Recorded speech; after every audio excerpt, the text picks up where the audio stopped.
Vous avez rejoint et on vous a connu sous le label Mauditang. C'est devenu incontournable quand on fait du rock à La Réunion.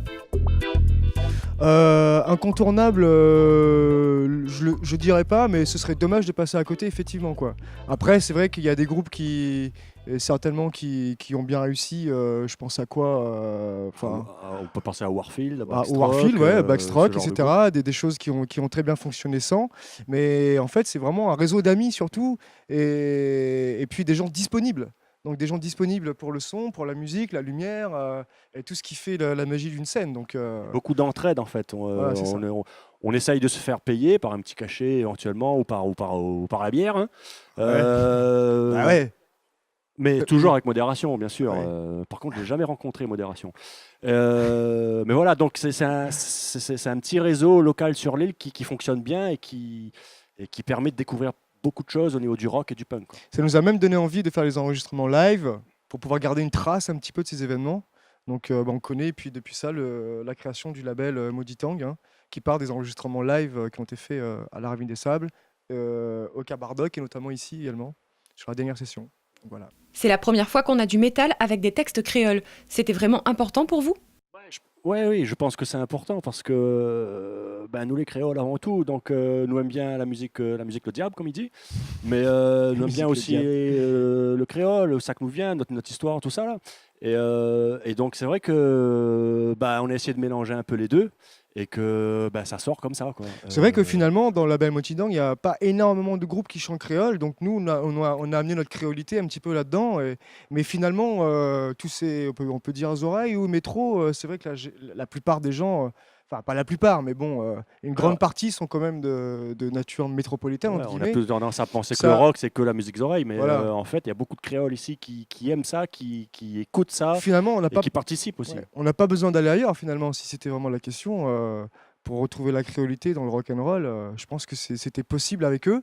Et puis de toute façon, je sais pas si, enfin à mon avis, ils sont devenus tous rayonnés presque autant que tout le monde, hein. Donc Ah ouais, en fait, clair. on se pose pas vraiment ce genre de questions. Nous cause créole, nous fait notre musique, nous cause en créole, nous fait le rock and roll en créole, Cela à dit, l'instar de Alain Peters à l'époque ou je sais pas quoi.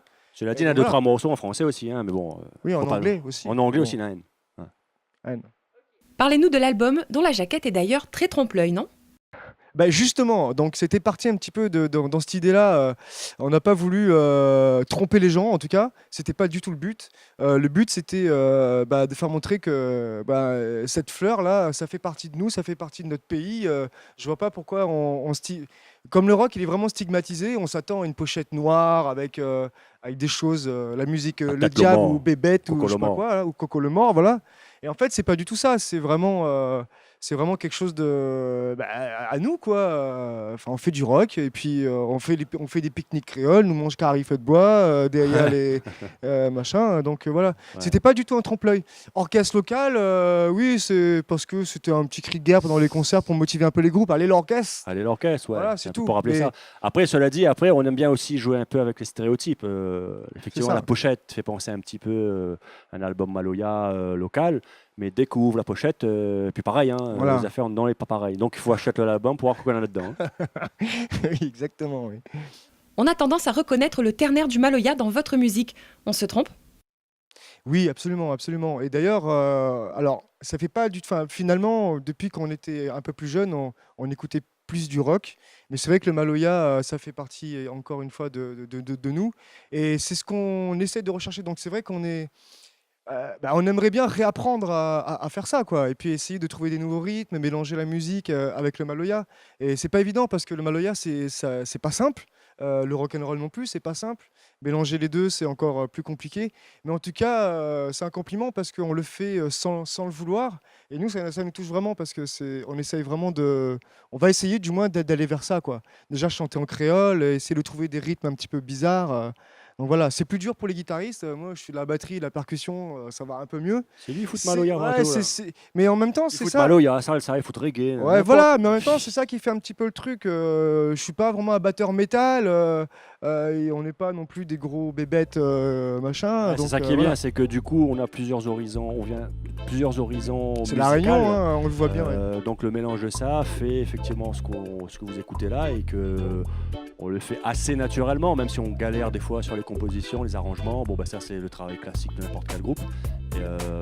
Mais voilà. Et c'est ce qu'on essaie de représenter aussi dans la pochette à l'intérieur. On peut le dire ou pas? Parce qu'il y a- Non, dis pas rien.